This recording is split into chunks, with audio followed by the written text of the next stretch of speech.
So for this video, trig identity, I'm going to just work straight down and leave the right side unchanged. Okay, and so at the end, I'm going to hopefully transform the left side into the right side. All right, so the first thing, a lot of times, again, with these problems, I call it follow your nose. You just kind of have to do things that seem like you would need to do, but it's hard to prove that you need to do it or not. So the first thing I'm going to notice is, oh wait, look, this is cotangent. Hey, look, my answer is 2 cotangent. So I'm hoping that I can just write cotangent x for that one. Okay, and I'm going to convert these then into sine and cosine. That's a very common trick to use, converting everything into sines and cosines. So cosecant is what?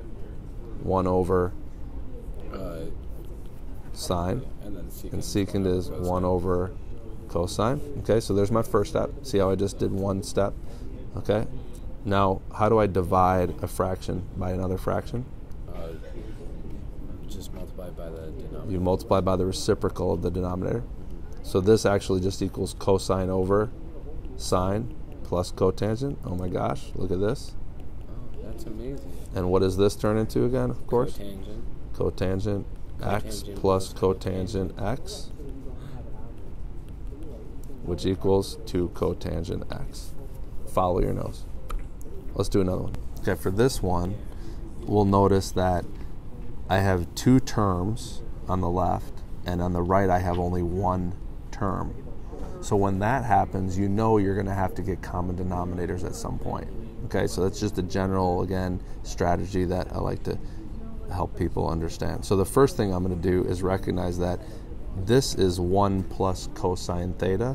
So one trick that you use a lot of times is to multiply by the conjugate of that. When you see something like 1 plus cosine on the bottom, if you multiply this by, I don't know how much your teacher wants you to show the work, but if you multiply it, I can already see what the answer is going to be because I can see it in my head what's going to happen. It's like a good chess player can see. So there's my answer, but I'm going to multiply it by 1 minus cosine theta. And again, why are you doing that? Well, you're doing it because you know back from Algebra 1 that when you multiply a plus b times a minus b, what do you get? A squared minus b squared. So I'm going to get 1 minus cosine squared theta when I multiply that together. If you don't believe me, do it and you'll see. And on the top, don't even multiply that together yet. Just leave it like that. Okay? So since I did that, I will just leave this as it is for now. Okay? Do you understand what I did so far? Yeah. Okay, now, since I have that right here, let's just leave that as it is too, one more time.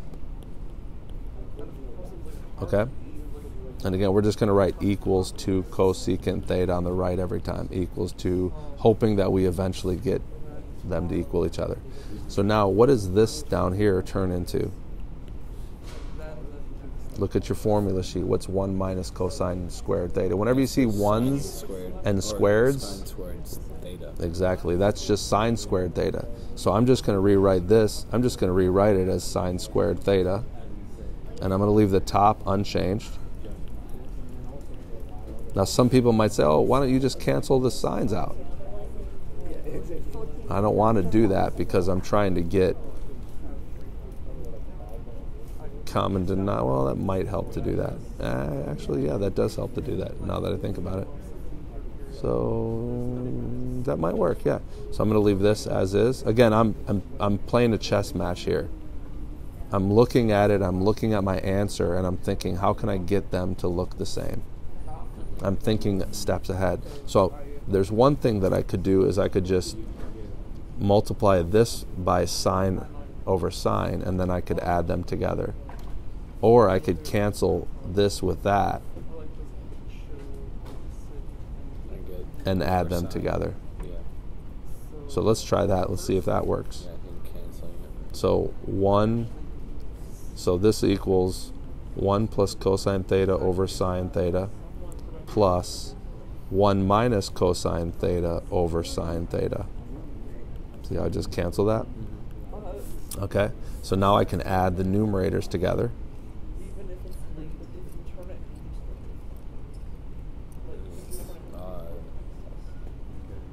Just 2 cosine theta, right? And what's going to happen when I add Oh wait, they're those together? I'm going to get 2. When I add them together, what am I going to get? The cosines are going to cancel out. I'm just going to get 2 over sine theta and then that's equals 2 cosecant theta. And what does 2 over sine theta equal? 2 cosecant. It equals 2 cosecant theta. How did the cosines cancel out?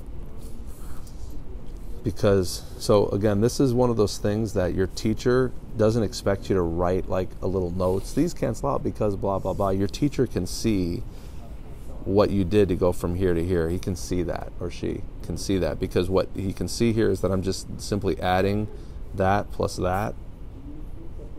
What's 1 plus cosine theta plus 1 minus cosine theta? 1 plus 1 is 2. Yeah. Cosine theta minus cosine theta is 0. Okay. Alright, that makes sense. Okay? So there's that example.